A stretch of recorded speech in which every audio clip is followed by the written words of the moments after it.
Our world holds a secret older than the pyramids. Ancient monuments across the globe are precisely aligned with the stars, built by an unknown people before recorded history began. This video will reveal the staggering evidence for a lost civilization that mapped the heavens with impossible accuracy. You will discover how their forgotten knowledge forces us to rewrite the entire human story. How did they achieve such celestial precision, and why did their world vanish so completely? What does the endurance of their star maps tell us about our own place in history? These silent stones scattered across the globe whisper a single, baffling question. How could our earliest ancestors, living in what we consider a primitive state, construct monuments that function as precise astronomical instruments? This is the central enigma of prehistoric astronomy. We are not looking at simple sun worship or rudimentary stargazing. We are confronting a complex, codified science carved into the earth on a colossal scale, all achieved by a people who left behind no written language, no blueprints, and no explicit explanation for their actions. Who were these master builders, and what profound understanding of the cosmos compelled them to undertake such staggering projects? The controversy among experts is not just about dating the stones, but about redefining the very capabilities of ancient humanity. It forces us to question the linear progression of civilization we have always been taught. This mystery is pieced together from the ground up, from the solitary standing stone on a windswept hill to the vast geometric patterns only visible from the air. Each site is a piece of a puzzle, a fragment of a star map drawn in rock and earth, waiting for us to decipher its true purpose. To understand the depth of their knowledge, we must journey to the specific places where their celestial code is most clearly written.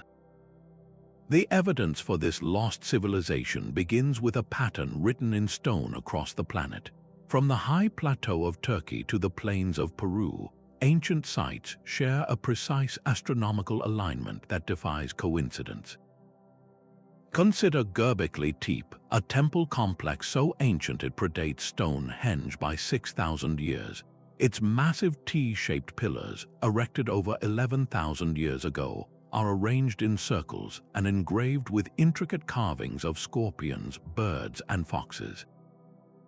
These are not random decorations. Many researchers now believe they are a celestial code, representing specific constellations in the night sky as they appeared millennia ago. This is not an isolated marvel. On the other side of the world, at a site like Caral in Peru, we find massive pyramidal structures just as old, also aligned with the stars. How could two cultures, separated by impassable oceans and mountain ranges, both build monuments that mirror the heavens with such accuracy? The answer seems to be that they were not two separate cultures at all, but part of a single, interconnected network. This global pattern is our first major clue. It suggests a shared, advanced knowledge base, a prehistoric internet of ideas that allowed for the exchange of complex astronomical data across the entire globe. These sites form a coordinated system, a planetary-scale map created by a civilization with the means and the motivation to encode their understanding of the cosmos into the very landscape. To grasp the sheer genius of their work, we must look closer at the most iconic and enduring examples of their celestial architecture. These megalithic marvels were more than just monuments, they were celestial instruments of breathtaking precision. Take the Great Tomb of Newgrange in Ireland, a massive, grass-covered mound older than the pyramids. For most of the year, its inner chamber is a place of deep, silent darkness. But for a few precious minutes at dawn on the winter solstice, something miraculous happens. A slender beam of sunlight penetrates a special opening above the entrance, known as a roof box. This sliver of light travels down a long, narrow passageway and illuminates the central chamber in a golden glow. This is not a happy accident. It is a feat of engineering that required an exact understanding of the sun's slow dance across the sky, a calendar carved in stone that has remained accurate for over 5,000 years. This single structure proves these people were not merely stargazers. They were master astronomers who could encode the solar cycle into architecture. Newgrange is far from alone.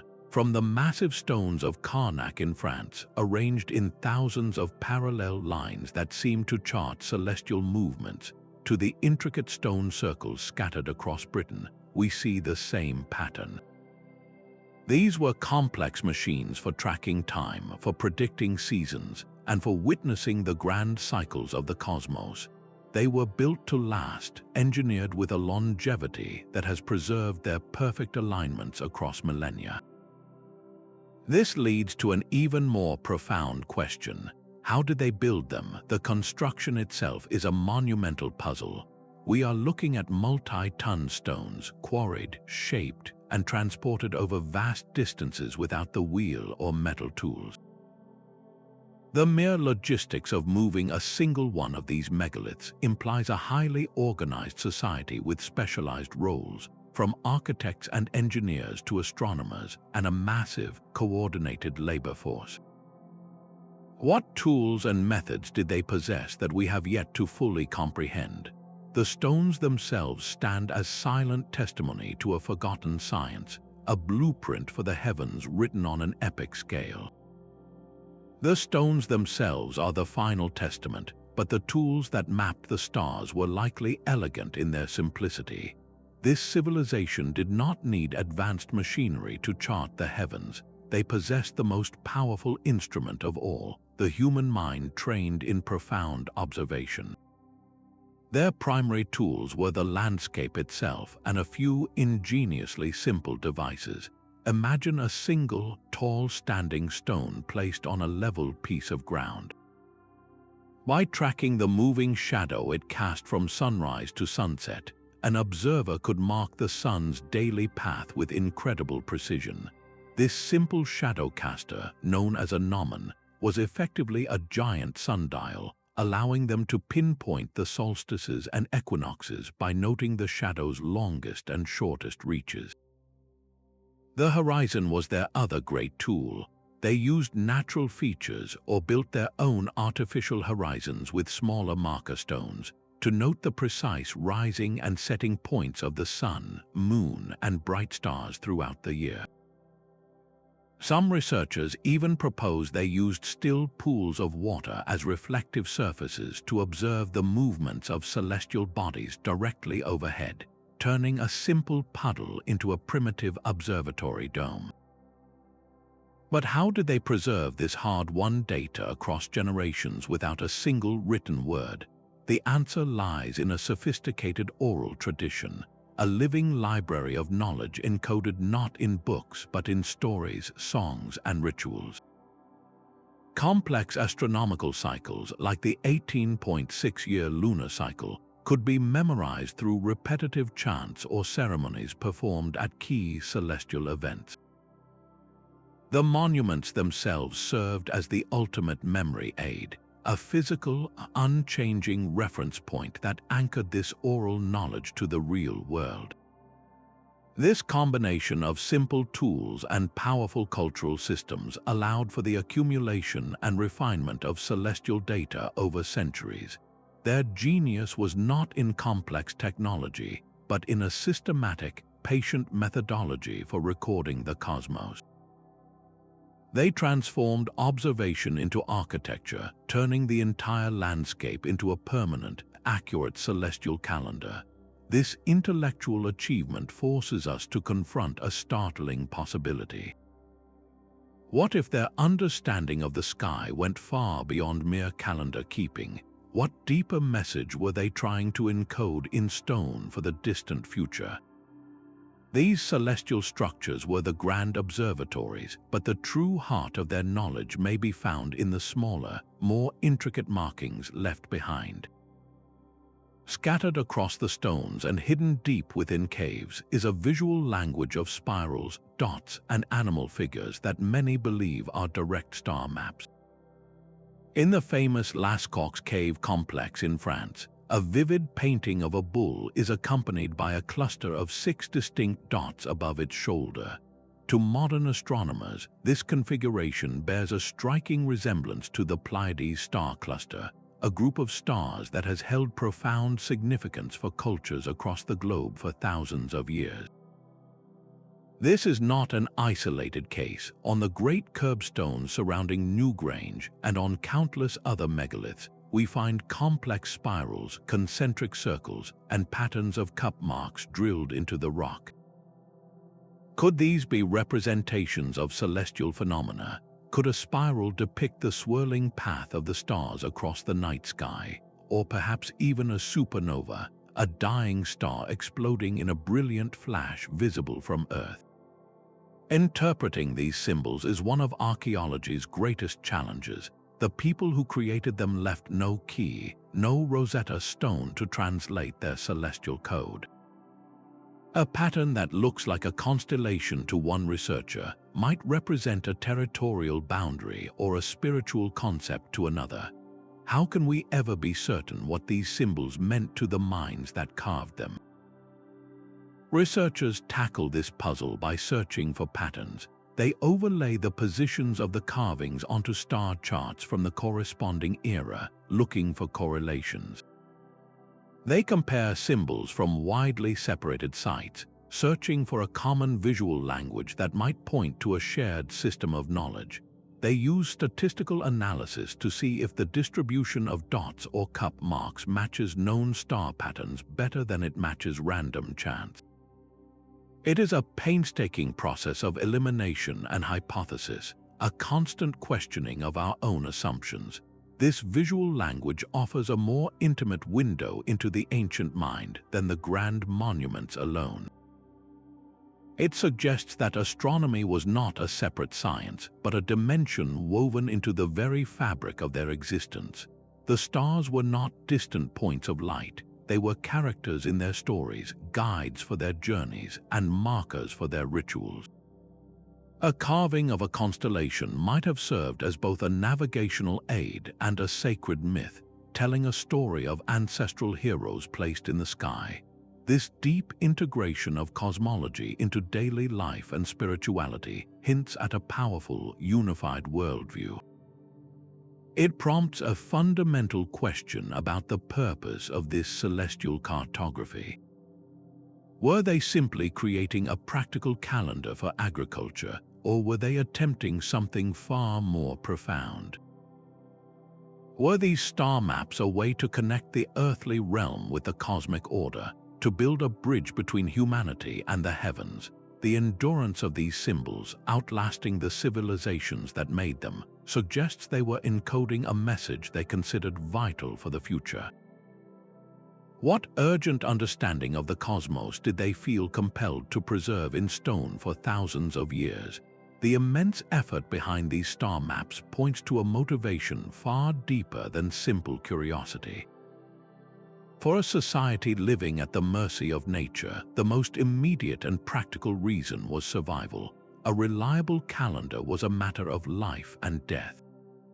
Knowing precisely when the seasons would turn, when the rains would come, and when the rivers would flood was essential for planting and harvesting. These celestial clocks built into the landscape provided that crucial predictability. They transformed the chaotic rhythms of the natural world into a dependable, cyclical order. This knowledge allowed communities to flourish, to store surplus food, and to support the very populations needed to build these colossal monuments in the first place. But was survival the only force driving them? The sheer grandeur of their constructions suggests a purpose that transcends the purely practical. The stars were likely seen as something more than just timekeepers. They were ancestors watching from the night sky, or powerful gods whose movements dictated the fate of the world. Aligning a temple with a solstice sunrise was not just an engineering feat, It was a spiritual act, a way to connect the human realm directly with the divine. During these precise celestial moments, the boundary between earth and heaven would have felt thin, and the community, gathered together to witness the event, would have felt a powerful sense of unity and shared belief. This knowledge also created a new kind of power, the individuals who could read the sky, who could predict the sun's rebirth at the winter solstice or the coming of the monsoon, held immense authority. They were the astronomer shamans, the keepers of the cosmic order. Their ability to seemingly command the heavens would have solidified their role as essential leaders, unifying society under a common cosmic worldview. Their predictions guided not just when to plant crops, but when to hold ceremonies, when to go to war, and how to interpret the will of the gods. Their work was the bedrock of their culture, intertwining science, spirituality, and social structure into a single, cohesive whole. This pursuit of celestial order reflects a universal human yearning to find our place in the cosmos. By mapping the stars, they were not just charting lights in the sky, they were building a framework for meaning itself. This profound connection to the heavens makes their sudden disappearance all the more haunting. What could have shattered a civilization so advanced in its understanding of the cosmos? A civilization capable of mapping the cosmos does not simply fade away. The silence that followed their era points not to a slow decline, but to a sudden, violent end. The most compelling theory points to the sky, the very realm they so meticulously charted. Around 12,800 years ago, as the last ice age was receding, Earth may have crossed paths with a comet. This is the younger Dryas impact hypothesis, a proposed catastrophe where fragments of a giant comet slammed into our atmosphere, exploding over continents and scorching the land below. The immediate effects would have been apocalyptic. Raging firestorms would have consumed forests, and a thick, dark haze of dust and soot would have blotted out the sun, plunging the planet into a prolonged volcanic winter. This sudden deep freeze, known as the Younger Dryas period, lasted for over 1,000 years, reversing the warming trend and dramatically reshaping the global climate. This timeline is chillingly precise. It aligns almost exactly with the date that Göbekli Tepe, that stunningly advanced temple complex, was deliberately and carefully buried, as if its builders were sealing their greatest work for safekeeping. It also coincides with the mysterious extinction of majestic megafauna like the woolly mammoth and the saber-toothed cat, creatures that had thrived for millennia. And it matches the timeline for sudden, catastrophic flooding as the ice sheets finally collapsed, events that may live on in our oldest flood myths. Could this have been the Great Reset, a global cataclysm that shattered a sophisticated, interconnected world? The survivors of such an event would have been thrown into a desperate struggle for existence. Their global trade networks for ideas and goods would have been severed. The complex social structures needed to build celestial monuments would have collapsed. In a world turned cold and dark, where simply finding food was the only priority, the advanced knowledge of astronomy, engineering, and agriculture would have become a luxury no one could afford. The intricate oral traditions, the songs and stories that held the keys to the stars, would have fractured and faded with each passing generation. The great civilization, fragmented and isolated, would have devolved into the smaller, simpler hunter-gatherer bands that archaeologists have long mistaken for the beginning of our story. We have been studying the scattered pieces of a puzzle, never realizing a cataclysm had broken the whole picture apart. This forces a profound reevaluation of everything we thought we knew. If this hypothesis is correct, then the so-called dawn of civilization was not a beginning, but a slow, painful recovery. Our entire history, as written, may be the story of the survivors, struggling to rebuild from the ashes of a forgotten world. This shattering possibility makes the enduring legacy of their knowledge all the more vital to uncover. The stones and their star maps are not the only legacy of this forgotten world. Its memory may be preserved in the oldest stories ever told. Nearly every culture on Earth shares a foundational myth of a great flood that wiped the slate clean, a cataclysm sent by gods to punish a decadent or advanced humanity. The Epic of Gilgamesh from Mesopotamia, the story of Deucalion and Pirha in Greek lore, and countless indigenous traditions all speak of a deluge that covered the land. These are not just isolated tales, they form a global chorus recounting the same traumatic event.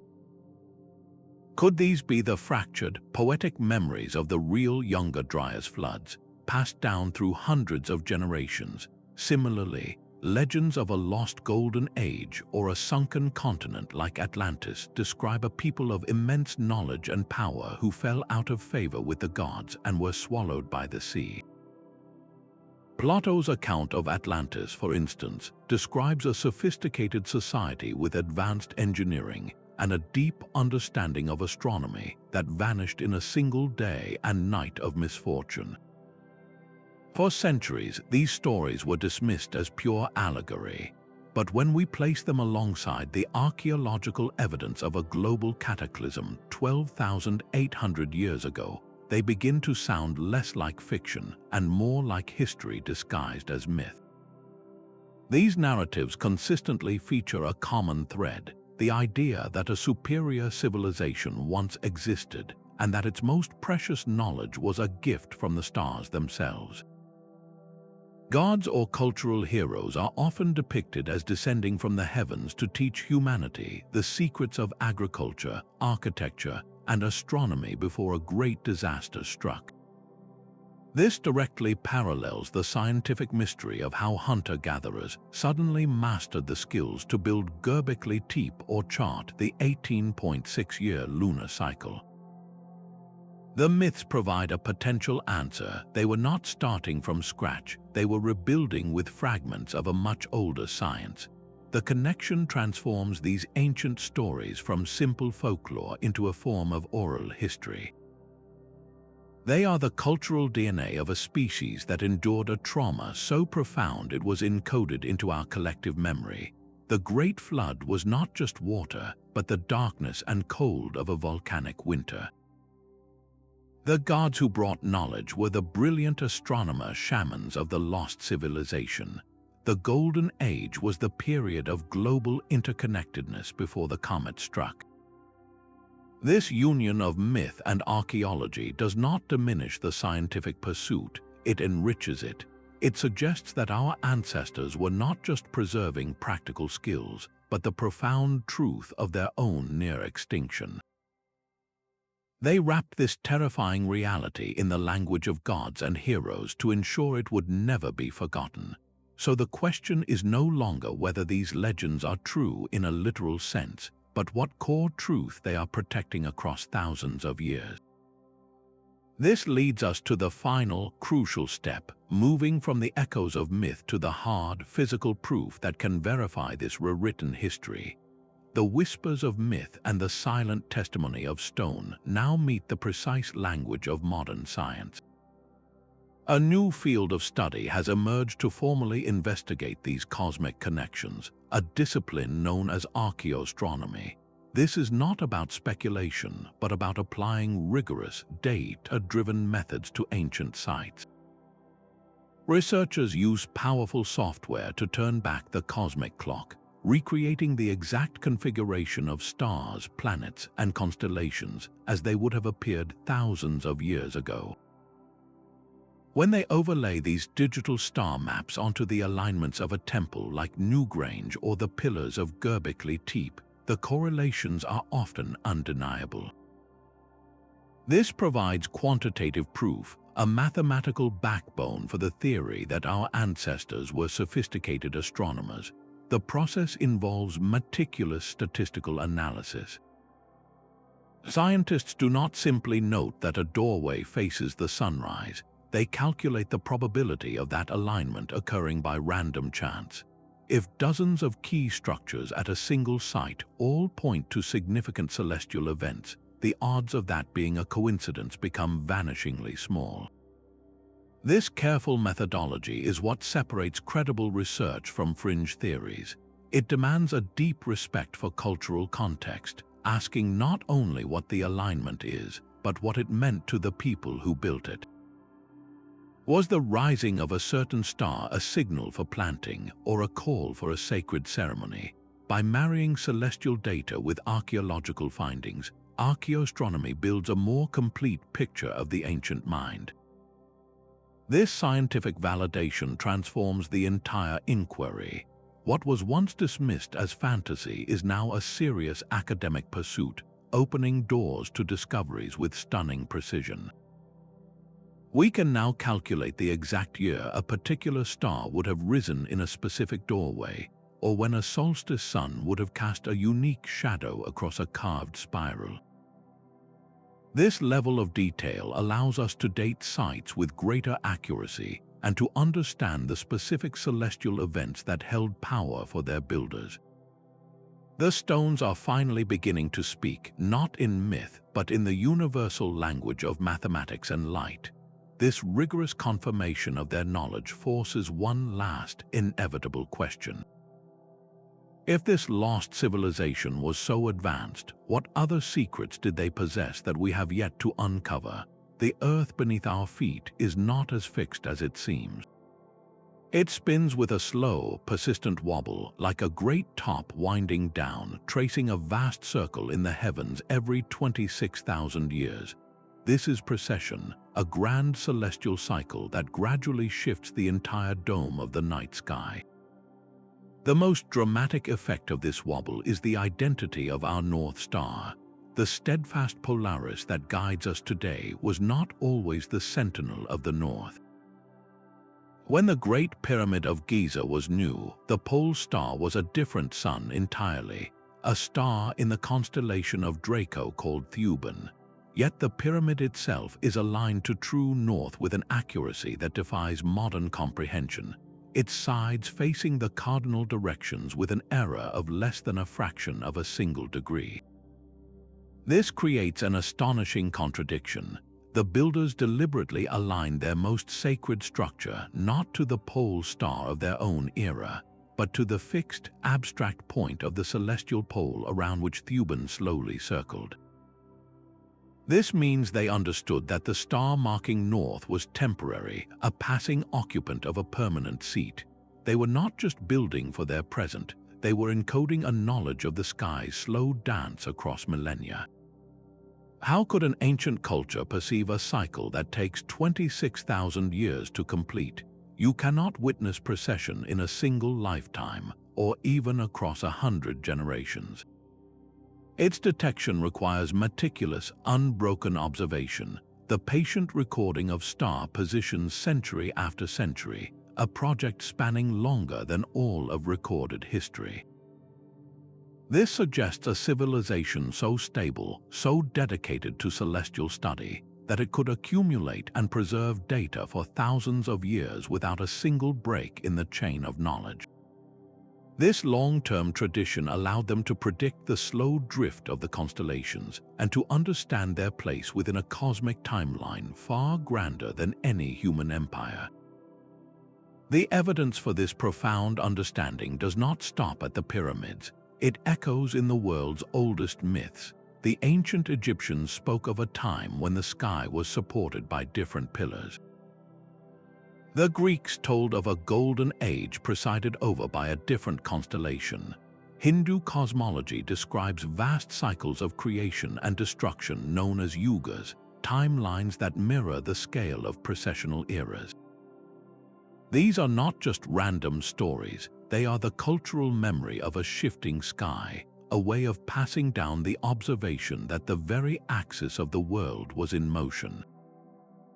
They preserved this complex astronomy not in textbooks, but in allegory, ensuring its survival even after the original scientific context was lost.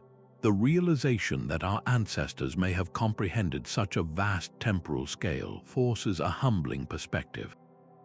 It means they saw their civilization as a single chapter in a cosmic story, not the beginning of history. They built their monuments as permanent markers in this great cycle, aligning them to the unchanging celestial poles and equinoxes, creating fixed points in a turning universe. What other advanced concepts did they grasp that we have only recently rediscovered? Their legacy is a challenge etched in stone, a reminder that the depth of ancient knowledge may still hold secrets we are only beginning to perceive. Their mastery of the stars was ultimately a mastery of time itself. This lost civilization did not merely watch the sky, they quantified its rhythms, creating celestial calendars of astonishing complexity. Far from relying on simple lunar months, they appear to have calculated the solar year with a precision that would not be rivaled for millennia. The alignments built into their monuments go far beyond the solstices. At sites like Stonehenge, the arrangement of stones and arches also captures the exact moment of the equinoxes, when day and night are of equal length. But the evidence suggests their temporal mapping was even more granular. Many ancient earthworks and stone circles feature alignments that pinpoint the cross-quarter days, the midpoints between a solstice and an equinox.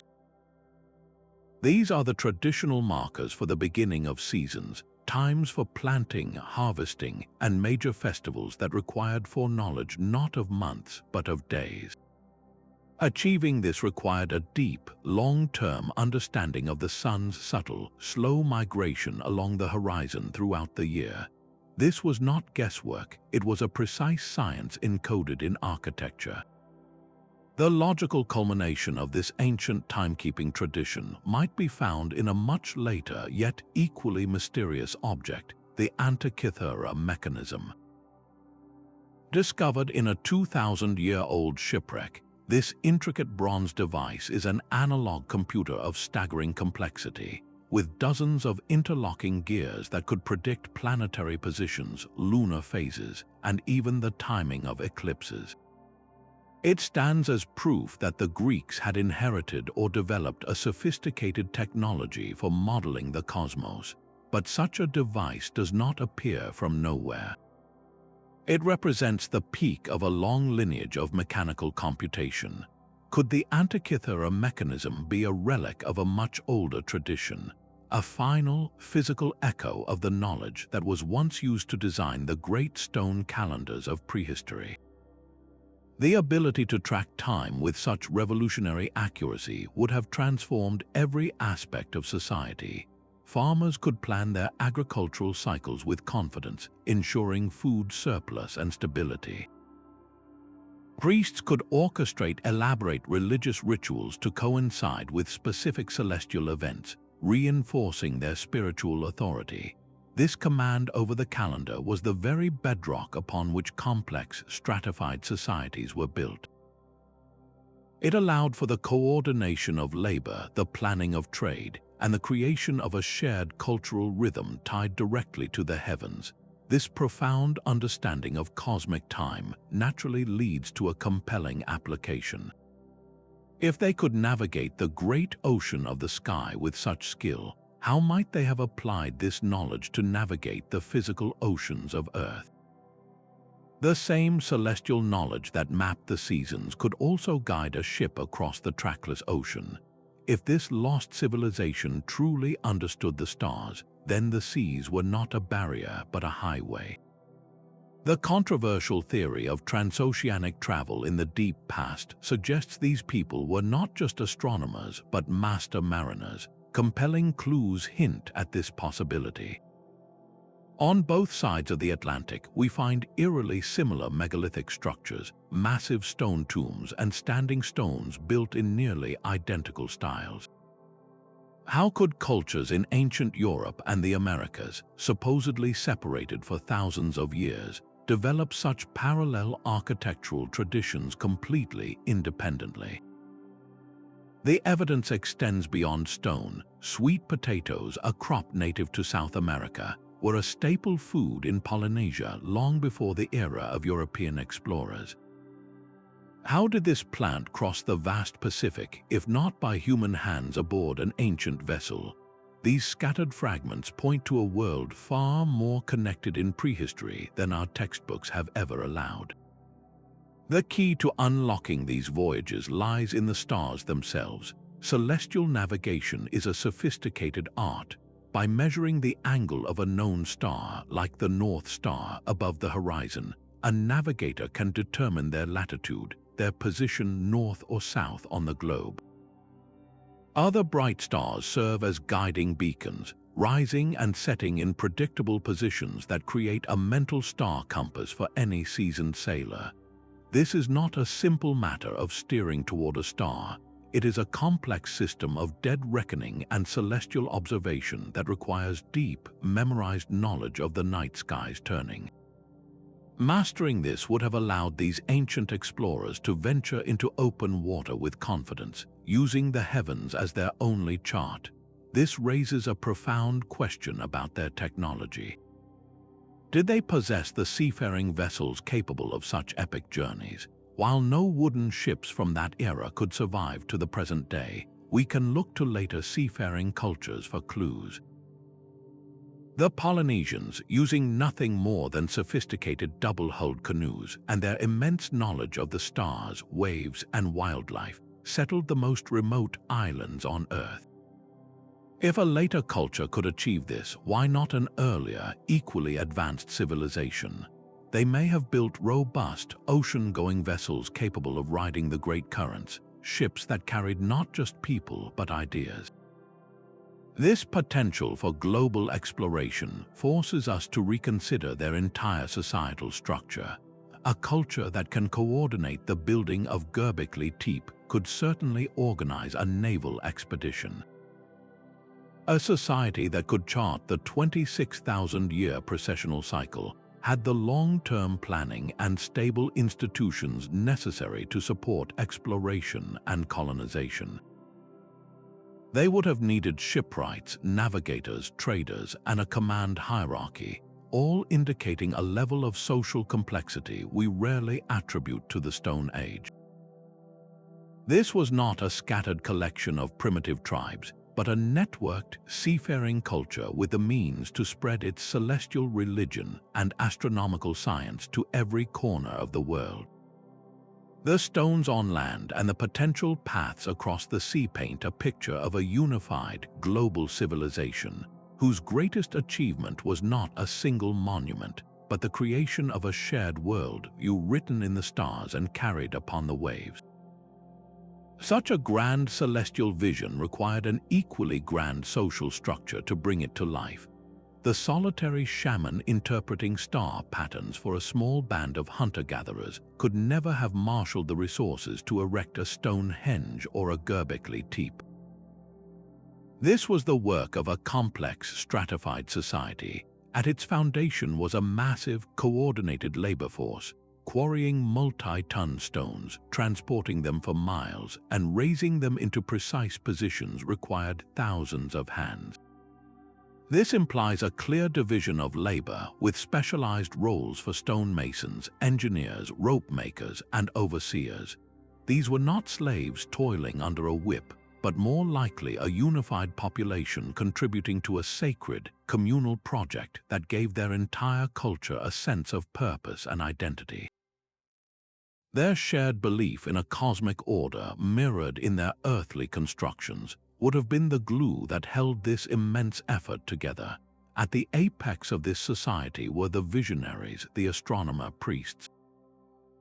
This elite class possessed the esoteric knowledge of the stars, the mathematics of alignment, and the long-term calendar. They were the master planners, the ones who could predict the solstice and thus command the sun itself in the eyes of the people. Their authority was not based on brute force, but on their perceived role as the essential intermediaries between the human community and the cosmic gods. They decided when to build, where to build, and how to align each stone to capture a specific sliver of light. This knowledge was their power, a power so profound it could direct the work of generations. Think of the patience and cultural stability this required.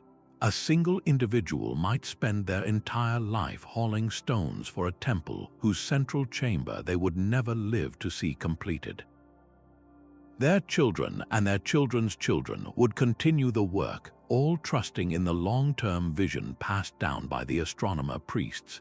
This was a society playing the ultimate long game, its purpose spanning centuries, its very rhythm synchronized to the slow, majestic turn of the heavens. The monuments were not just temples, they were the physical manifestation of a social contract, a promise that each person's labor contributed to a cosmic truth that would outlive them all.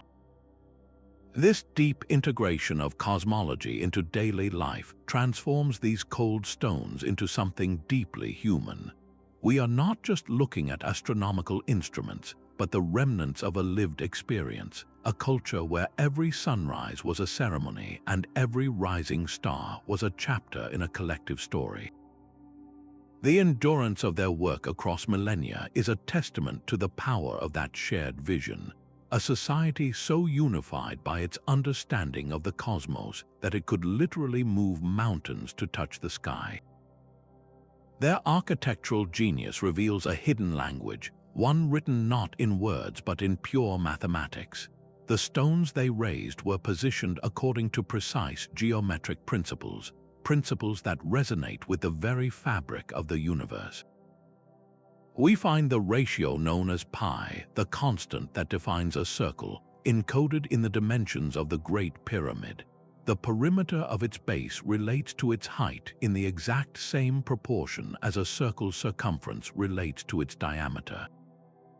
This is not a rough approximation. It is a mathematical truth built into the structure's very bones. Similarly, the elegant proportion called the golden ratio appears again and again, from the layout of Stonehenge to the proportions of ancient temples.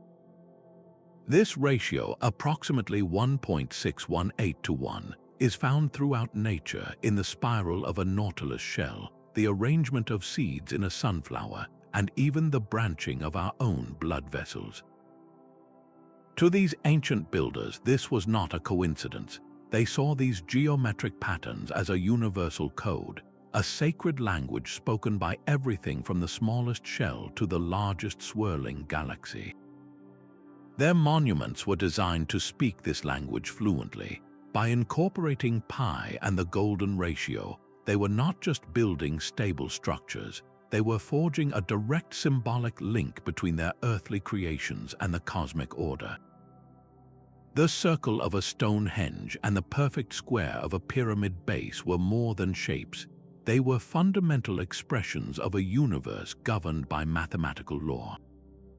This mathematical literacy was the crucial bridge that allowed them to translate celestial observations into physical reality. How do you take the cyclical path of the sun and turn it into a standing stone?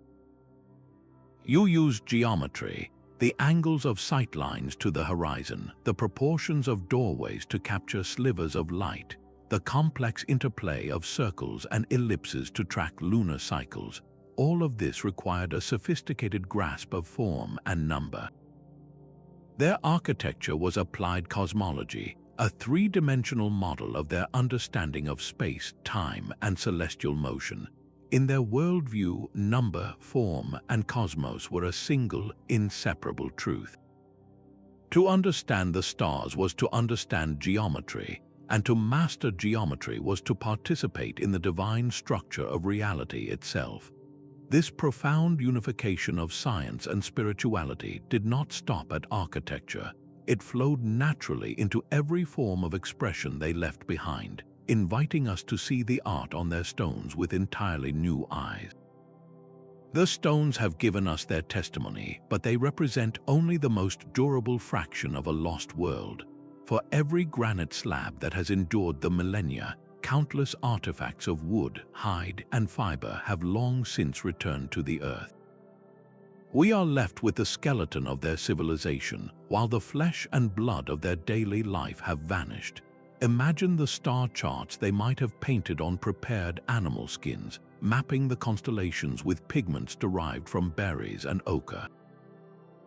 These would have been their working documents, far more detailed and portable than any carving in rock.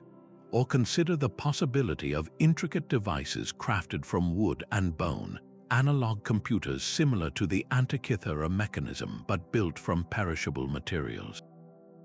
A simple frame of wood with movable cords and beads could have been used to calculate the complex 18.6-year lunar cycle, a sophisticated tally system not unlike the Inca quipu that recorded vast amounts of data in knotted strings. These tools would have been the heart of their astronomical practice, yet they have left no trace for us to find. This is the great frustration of archaeology, the silent conspiracy of decay. Organic materials, from woven textiles to carved wooden idols, simply do not survive the relentless assault of moisture, bacteria, and time, except in the rarest of circumstances like frozen tundras or bone-dry deserts. This creates a devastating gap in the record, a black hole that has swallowed perhaps 90% of their cultural expression. We see the grand, public monuments built for the ages, but we are blind to the personal notebooks, the sacred scrolls, and the handheld calculators that held their most nuanced knowledge. How many libraries of information painted on bark or etched onto wax-covered tablets have melted away into nothing? This invisible evidence forces us to become detectives of the intangible. We must look for ghost imprints, for the echoes of these lost objects in the things that remain. The perfect polish on a stone altar might suggest it was once covered with a now vanished wooden canopy. The precise, repetitive carvings on a megalith could be a stone copy of a pattern first developed on a more malleable medium. We have to use inference and imagination, piecing together the full scope of their world from the scattered fragments that survived the cataclysm and the ensuing millennia. This challenge reminds us with humbling clarity that the archaeological record is not a complete book, but a collection of surviving paragraphs from a much grander volume.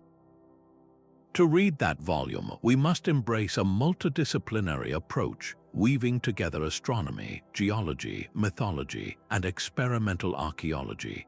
Only by acknowledging the profound silence can we begin to hear the faintest whispers of what has been lost, guiding us toward a more complete and far more human understanding of the minds that mapped the stars. Their most sophisticated technology was not made of stone but of memory. In a world without writing, how could a civilization preserve the exact timing of an 18.6-year lunar cycle or the slow drift of the stars across millennia? The answer lies in the disciplined power of the human voice. They transformed hard-won astronomical data into a living library of stories, songs, and sacred poems, meticulously memorized and passed from one generation to the next through specialized lineages of knowledge keepers. This was not a casual game of telephone, it was a rigorous, sacred duty. An elder would teach a chosen youth not just the words, but the precise intonations, the rhythmic beats, and the accompanying hand gestures that acted as memory hooks for complex numerical sequences. The story itself became the storage device, with each character's journey or each animal's action symbolizing a specific celestial event. We can see this system's incredible effectiveness in indigenous cultures today. Aboriginal elders in Australia navigate vast deserts using songlines, intricate oral maps of the landscape that are also star charts, encoding the routes of ancestral beings who crossed the sky. Similarly, Polynesian navigators memorize hundreds of chants that detail the rising and setting positions of stars for every night of the year, allowing them to sail across thousands of miles of open ocean without a single written chart. This method is both robust and dynamic. While the core information remains sacred and unchanged, the delivery can be adapted, with new layers of meaning or updated observations woven into the narrative over time. This explains the stunning survival of myths that seem to describe cosmic events. The global flood legends are not just moral fables, they are the likely oral record of the younger Dryas deluge. The widespread stories of a world age ending in fire from the sky could be the cultural memory of comet impacts, and the recurring myth of a shifting world axis or a fallen sky supports the idea that they observed and recorded the Great Wobble of Precession, packaging this 26,000-year cycle into the language of gods and heroes. The very existence of these specific themes in our oldest stories is a testament to the system's power. It means the core wisdom of that lost civilization, its understanding of cataclysm and cosmic cycles, did not vanish entirely. It was carried forward, hidden in plain sight within the folklore of the cultures that came after, waiting for us to learn how to listen. This resistance from mainstream academia is not born from stubbornness, but from a deep commitment to rigorous standards of proof. The traditional archaeological model is built on a foundation of direct evidence, things we can hold in our hands like pottery shards, metal tools, and the ruins of cities. For a civilization to be recognized as advanced, we expect to find evidence of centralized government, social stratification, and most importantly, writing. The star mapping builders of prehistory left us none of these things in a clear, undeniable form. We have no tax records from Göbekli Tepe, no royal tombs filled with gold, no clay tablets detailing their laws. This absence creates a profound evidential gap. Without these familiar markers, the entire idea can feel like a speculative leap. Scientists rightly apply a principle known as Occam's razor, which suggests that the simplest explanation, the one requiring the fewest assumptions, is usually the correct one. The simplest explanation has long been that hunter-gatherers were simply incapable of such complex feats, and that what we see are the isolated, remarkable achievements of emerging local cultures, not a unified global network. This cautious approach is also a defense mechanism. The field of archaeology has been badly burned before by sensational claims and fringe theories that spiral into pseudo-archaeology, often weaving in racist ideologies or fantastical narratives about ancient aliens. This has created a legitimate fear of venturing beyond the established guardrails, a concern that any discussion of a lost advanced civilization will taint serious research with the brush of fantasy. Yet the history of science is a story of shattered paradigms. For generations, the Clovis first model insisted that humans only entered the Americas around 13,000 years ago. That was the established, simple story, but then sites like Monte Verde in Chile were conclusively dated to be much older, forcing a painful but necessary rewrite of the entire human migration timeline. Göbekli Tepe is causing the same kind of tectonic shift today. Here is a site of staggering complexity, built by people who supposedly had not yet invented the wheel or agriculture. Its very existence is an anomaly that the simple explanation can no longer accommodate. This is the essential tension that drives science forward, the friction between a comfortable, established theory and a pile of inconvenient, contradictory data. The stones at Göbekli Tepe are not asking for belief. They are demanding a new hypothesis, one that can account for their sophistication without ignoring the very real gaps in the evidence. This is not a battle between truth and fiction, but a slow, methodical process of interpretation and reinterpretation, where each new discovery forces us to ask whether our definition of civilization itself might be too narrow. The true picture of this lost world cannot be found in any single dig site or star chart alone. It emerges from the space where different disciplines meet, where an archaeologist's trowel, an astronomer's software, and a geologist's core sample all point to the same incredible story.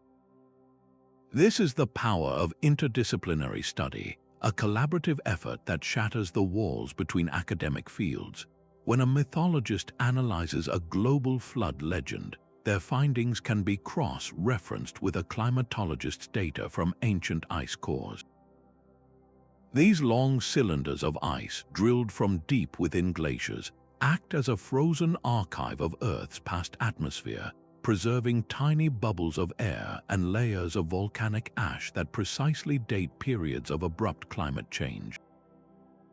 A sudden spike in dust around 12,800 years ago in an ice core from Greenland might directly corroborate the geological evidence for the younger Dryas impact, which in turn gives a potential real-world date to those universal flood myths. Meanwhile, geneticists mapping the DNA of ancient and modern human populations can trace epic migration routes. They can see when certain groups split apart or came together, revealing patterns of movement that might align with the sudden dispersal of people or the shared architectural styles found on opposite sides of an ocean. This genetic clock provides a timeline for when these populations might have been in contact, potentially carrying with them the seeds of a common astronomical tradition. This holistic approach treats the deep past as a single, complex puzzle. An alignment at Stonehenge is no longer just an archaeological curiosity. It becomes a data point that must make sense within the climatic conditions and the human genetics of the time. The story of a fallen sky in a Mesopotamian epic is no longer just a story. It becomes a potential cultural memory of precessional shift, waiting to be verified by the mathematical models of an astronomer. This synthesis forces every specialist to step outside their comfort zone and consider evidence they might otherwise dismiss. It demands a conversation where the language of geology must be understood by the mythologist, and the patterns of stellar precession must be appreciated by the geneticist.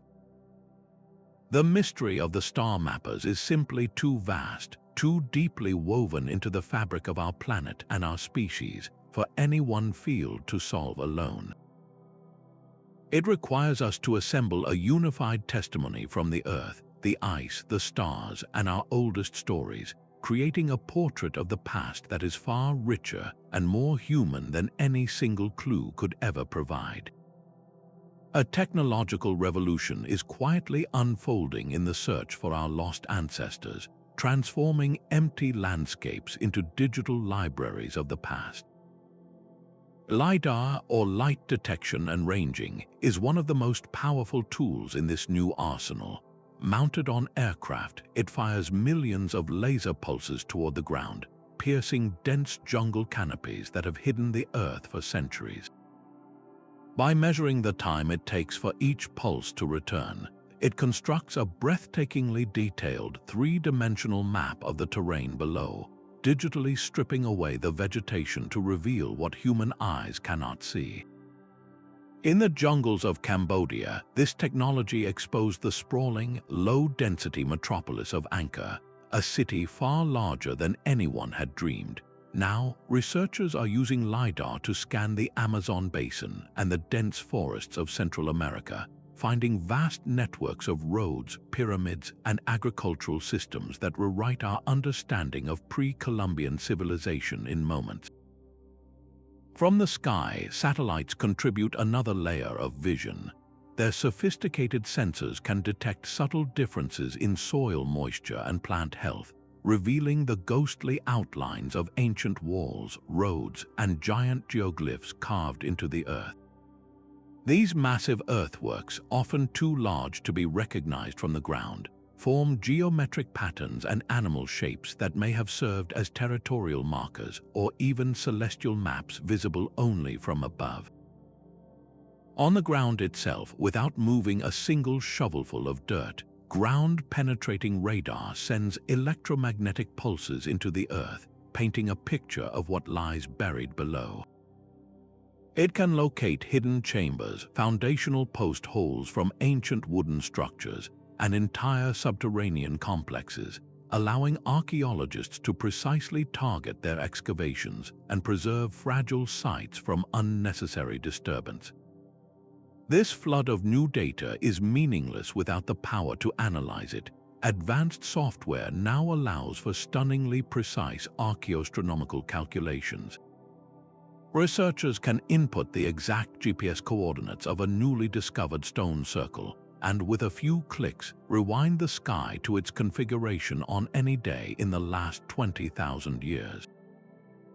They can calculate the precise angle of the sun's rays through a specific doorway on a solstice, or determine if a line of standing stones was aligned with the rising of a star that has since drifted from its ancient position due to precession.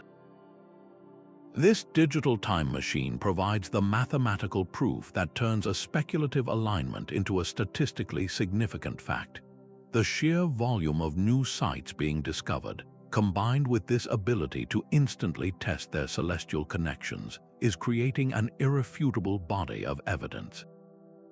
We are no longer relying on a handful of mysterious monuments, but on a growing network of interconnected points across the globe, all pointing toward a shared, sophisticated understanding of the cosmos.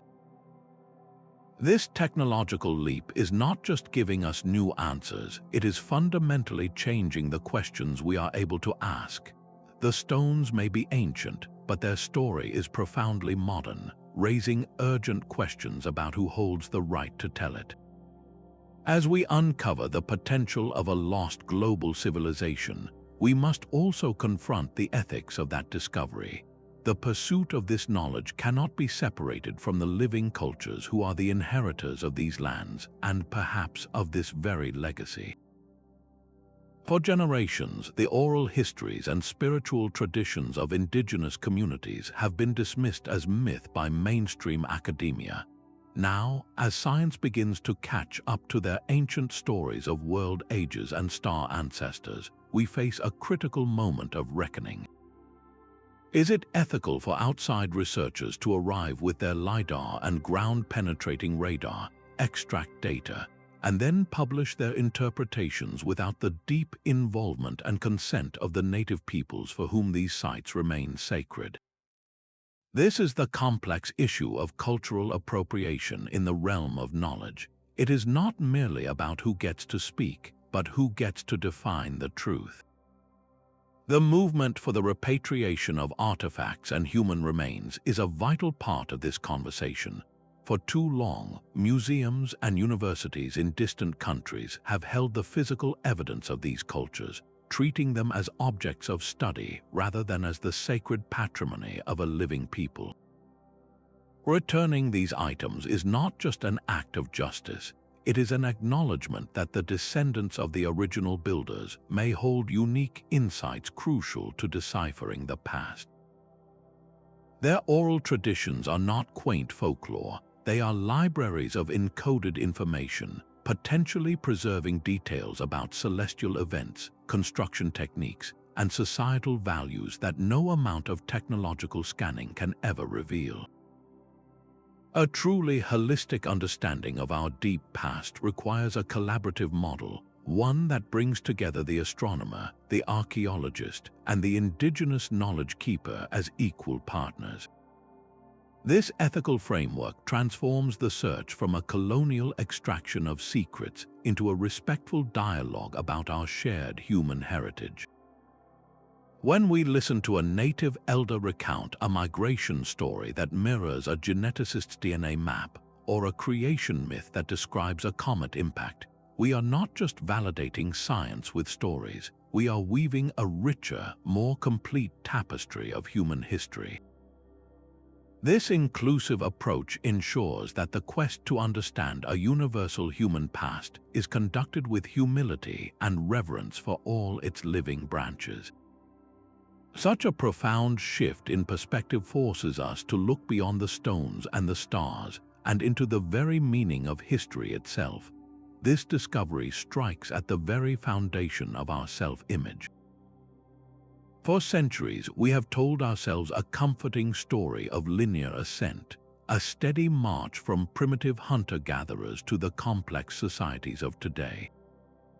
The evidence of a lost civilization shatters that simple narrative. It replaces the straight line with a great cyclical rhythm of rise and fall, of brilliant light followed by profound darkness. Human history appears less like a climb and more like a relay race across millennia, where the torch of knowledge is passed, dropped, and painstakingly relit after a long night. What does this tell us about our own species? It reveals a breathtaking capacity for resilience. The survivors of that ancient cataclysm did not simply vanish. They persevered, carrying fractured pieces of a grander understanding into a new and harsher world, slowly rebuilding from the ashes. Their story is a testament to the enduring spark of human ingenuity, a spark that cannot be fully extinguished even by global disaster. This cyclical view forces a deeply unsettling question about the very nature of knowledge itself. We assume our science and technology are permanent acquisitions, a secure foundation for the future. But if an entire civilization, with its sophisticated astronomy and engineering, could be so thoroughly erased that we are only now rediscovering its footprints, then our own modern world is far more fragile than we dare to admit. Our digital archives, our global networks, our entire repository of knowledge is vulnerable. It exists on servers that can fail, in formats that can become obsolete, in a society that depends on a fragile web of interdependencies. The stones of Göbekli Tepe have outlasted every hard drive. This realization is profoundly humbling. It means our current technological age is not the singular pinnacle of human achievement, but merely the latest expression of a potential that has flowered before. We are not the culmination of history, we are its current occupants. This perspective does not diminish our accomplishments, but it reframes them within a much grander, more complex story. It invites a deeper appreciation for the knowledge we hold and instills a sobering responsibility to preserve it, not just for the next generation, but for civilizations we cannot yet imagine. The silent stones are a message from our own possible future, a reminder that the greatest human triumph may be to ensure our legacy endures the inevitable turning of the cycle. The ocean floor holds ruins we have barely begun to survey. Off the coast of India, in the Gulf of Combat, sonar has revealed massive, geometric structures submerged under nearly 100 feet of water. Preliminary dredging brought up artifacts that, if verified, could push the timeline of complex society in the region back by thousands of years. These are not natural formations. They appear to be the remnants of a vast, flooded city, a potential metropolis swallowed by rising seas at the end of the last ice age. On the other side of the world, the Amazon rainforest hides its own secrets. LiDAR scans are now piercing the dense canopy, revealing the ghostly outlines of enormous, interconnected settlements deep in the jungle. These are not small villages, but sophisticated urban centers with roads, plazas, and pyramidal mounds, evidence of a massive, previously unknown civilization that thrived for millennia in what we mistakenly thought was a pristine wilderness. These are the new frontiers, the places where the next great discovery is almost certainly waiting. With every technological advance, our map of the ancient world grows more complex and far more mysterious. The big questions, however, remain tantalizingly out of reach. Did this global civilization have a name for itself?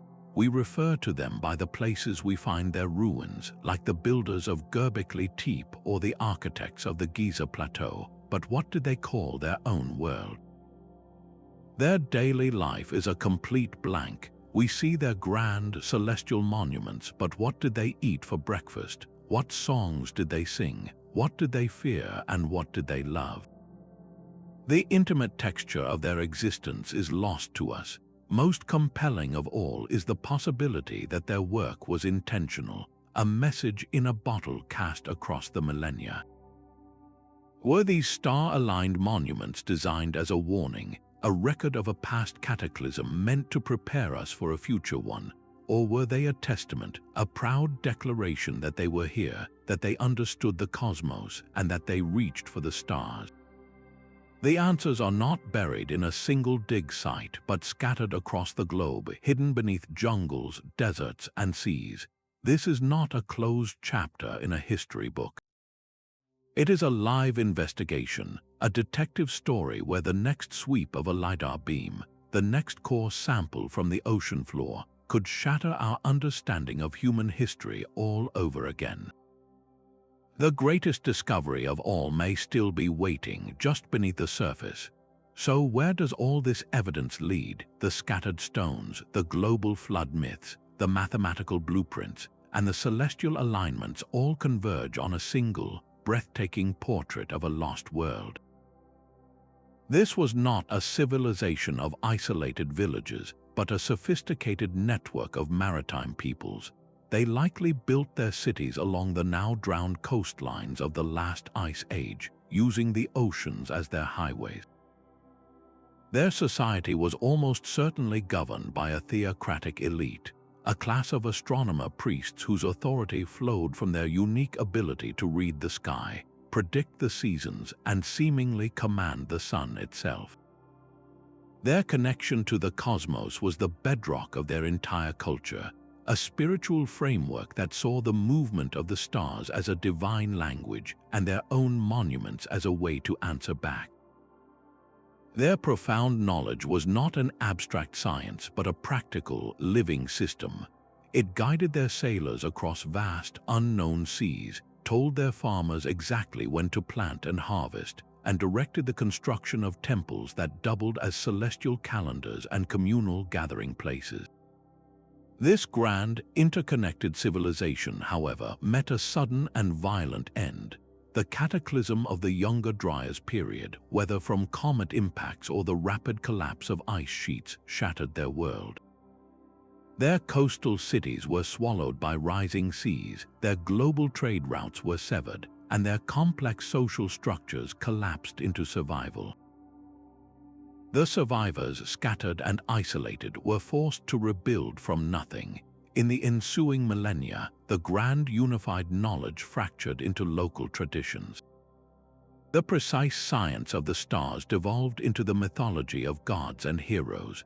The memory of the Great Flood and the fallen sky became the core of our oldest stories, while the true meaning of the standing stones faded into mystery. This narrative is not a claim of definitive proof, but the most plausible story that fits the puzzle pieces we have gathered from geology, astronomy, genetics, and archaeology. It is a synthesis that respects the evidence without overstepping it, offering a satisfying, if speculative, conclusion to the enigma of the star mappers. Their legacy is a humbling reminder that our history is far deeper and more dramatic than we ever knew, a single, magnificent cycle in the great turning story of humanity.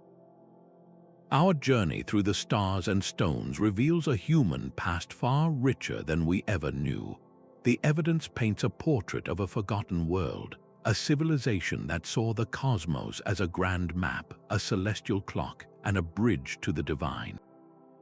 We have stood before the silent megaliths that track the sun with impossible precision, listened to the echoes of global flood myths that remember a real cataclysm, and witnessed modern science use LiDAR and star charts to verify an ancient genius. This is more than just rewriting a timeline. It is a fundamental shift in perspective. History is not a shallow stream flowing from a single source, but a deep ocean with forgotten continents lying beneath its waves. The true legacy of these star mappers is an invitation. It asks us to look up at the night sky with a renewed sense of wonder, to see the constellations not as distant points of light, but as a shared inheritance. It urges us to walk through ancient landscapes with a curious heart, to wonder what other secrets lie buried just beneath our feet, encoded in the very earth and the turning of the heavens. If this mystery of our deep past has captivated you, we would love to hear your thoughts in the comments below. And for more journeys into the forgotten corners of history, be sure to subscribe.